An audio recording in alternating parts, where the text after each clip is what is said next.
Ok l'équipe, c'est R2Z, j'espère que vous allez bien les gars. Nouvelle vidéo Paris sportif pour la Ligue des Champions. Voici les quarts de finale. Donc il y a 4 matchs au compteur. Il y a le Real qui va à Arsenal. Il y a le Bayern qui reçoit l'Inter. Il y a le Barça et le PSG qui reçoivent. Et ça sera mercredi. Donc on va faire la vidéo en deux parties. Dans cette vidéo, il y aura mes deux premiers pronostics sur les matchs de mardi. Après, il y aura la vidéo qui va sortir pour les matchs de mercredi. Enfin, on finira par l'Europa League et l'équipe française Lyon qui affronte Manchester United. Bon l'équipe, avant de commencer, je rappelle encore une fois les gars, avec Stake, voilà, le sponsor, vous avez la possibilité d'avoir sur votre premier pari 20 euros remboursés en cash. C'est-à-dire que si vous faites un dépôt de 20 euros sur le site et que votre premier pari passe ou qu'il ne passe pas, et bah tout simplement vous recevrez 20 euros en plus sur votre compte Stake. Donc on est parti les gars, comme d'habitude je vais tenter une grosse cote.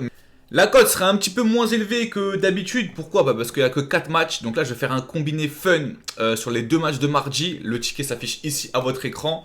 Je rappelle, pour avoir le ticket, les gars, c'est gratuit. Vous mettez un like à la vidéo et vous venez sur Instagram ou Telegram et vous m'envoyez un screen une fois que c'est fait. Donc, on va partir avec le premier match qui oppose les Gunners au Real de Madrid. Les gars, au Real Madrid, pardon, excusez-moi.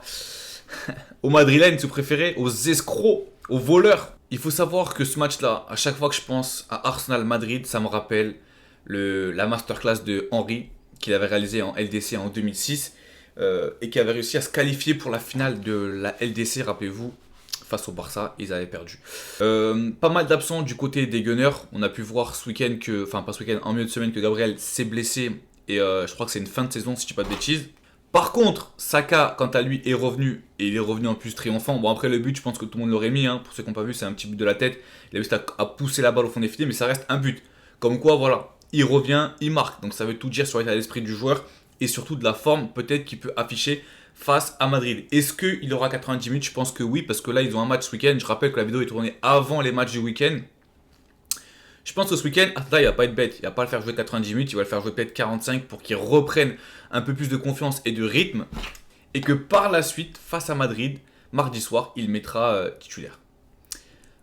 Au niveau des cotes, donc là, on va voir sur le bookmaker sur lequel moi je joue. Je rappelle tous les liens, les gars, pour ceux qui s'intéressent, sont directement dans la description. Arsenal 2,35, le nul à 3 et Madrid à 2,95. Donc les Gunners restent quand même favoris malgré les absents qu'ils ont. Pas mal d'absents offensifs, défensifs aussi avec Ben White. Madrid, pour moi, je vous le dis encore une fois, est-ce que c'est le fait que, bon voilà, tout le monde le sait que je supporte le Barça, est-ce que ça m'empêche d'être lucide sur la situation de Madrid ? Mais pour moi, les gars, Madrid, s'il n'y a pas un grand Mbappé, voilà, c'est light, parce que Vinicius, il nous fait un bon match, comme Rodrigo, un bon match tous les 15 du mois. Après, Madrid, on connaît, on a vu contre l'Atlético, on a vu contre City. Bon, Madrid, c'est leur compétition, la LDC. Moi, franchement, je vous dis la vérité, j'y crois à une qualification des Gunners. Le seul truc qui me fait peur, c'est que le match retour est à Madrid. Donc même si Madrid, il perd le match aller, connaissant le Santiago Bernabéu, la pression qu'ils mettent sur les arbitres, franchement, Arsenal, c'est simple. S'ils font pas le taf au match aller, ils le feront pas au match retour. Donc, mon premier pronostic sur ce match-là entre Arsenal et Madrid, au vu des absents qu'il y a chez les Gunners et Madrid, pour moi, je ne les vois pas gagner à Arsenal. Mon pronostic grosse cote, ça va être le match nul côté à 3. En plus, ça reste une petite cote pour un match nul. Donc, je pense que les bookmakers, eux, ils savent que le nul est clairement envisageable.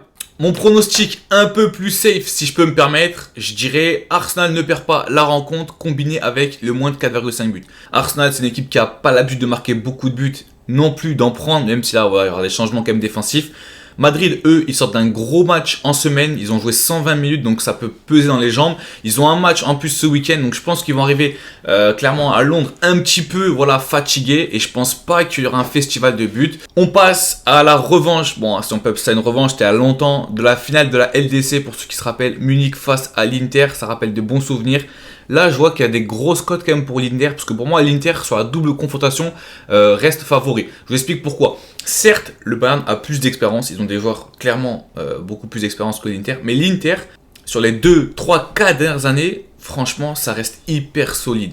Avec un Lautaro Martinez qui pousse son équipe vers l'avant, Sommer dans les cages, bah, voilà, en plus c'est son ancien club, le Bayern, donc je pense qu'il aura à cœur de refaire une belle prestation. Sachant que l'Inter, si on se rappelle bien les gars, c'est le dernier finaliste, enfin le dernier finaliste 2-3 ans face à City en LDC. Donc ils ont quand même atteint la finale de la LDC. Ça reste une équipe à prendre au sérieux. Ça fait 4-5 ans, comme je vous dis, c'est le meilleur club italien en LDC. Avant, on avait l'habitude de voir la Juventus à chaque fois dans le dernier carré. Mais là, depuis 2-3 ans, c'est l'Inter qui, chaque année, nous montre... ça reste clairement un candidat pour la victoire finale. D'ailleurs, à ce sujet, les gars, au niveau de la victoire finale, moi, pour ceux qui n'ont pas vu, j'ai fait des pronostics long terme. C'est disponible sur mon groupe Telegram. Encore une fois, les gars, c'est gratuit. Allez les voir. J'ai balancé des pronostics long terme sur les quarts de finale de la LDC. Rejoignez le groupe. Il y a tout. Il y a ma mise. Il y a tout qui est expliqué. Donc, vous avez juste à rejoindre le groupe Telegram. Donc, moi, en premier pronostic, je vous conseille pas Munich. Même si pour moi, l'Inter ne gagnera pas à l'extérieur. Munich, ils ont une grosse cote. Moi, j'ai plutôt envie de prendre le buteur. Et au vu de la forme dans laquelle il est, je pense que Harry Kane, les gars, pourquoi pas? J'ai envie de vous dire, pourquoi pas cette année prendre la Bundes, la LDC, sachant qu'ils sont éliminés en coupe. Pourquoi pas? Premier trophée pour Kane. La LDC, ce serait incroyable qu'il gagne son premier trophée sur la LDC. Donc moi, je vais prendre en buteur sur ce match-là le but de Harry Kane. Hyper compliqué à donner un avantage sur la double confrontation. Sinon, un truc plutôt safe, si vous voulez faire un combiné, c'est le Bayern gagne et rembourser ses matchs nuls. La cote, elle est à 1,35. Vous pouvez faire ça par exemple avec, je sais pas moi, nul sur Arsenal Real, rembourser si Arsenal gagne, combiné avec Bayern gagne, rembourser ses matchs nuls. Ça peut être une bonne option. Donc voilà les gars, pour récapituler, premier pronostic, entre guillemets fun, Arsenal Real, le match nul. Deuxième pronostic, c'est Arsenal ou nul et moins de 4,5. Bayern Inter, premier pronostic entre guillemets fun, c'est le but de Harry Kane. Et deuxième pronostic safe, ça serait Bayern gagne la rencontre, rembourser 6 matchs nuls. Ok l'équipe, c'est tout pour moi. On se retrouve demain pour la LDC. C'était R2Z. Ciao tout le monde et à demain.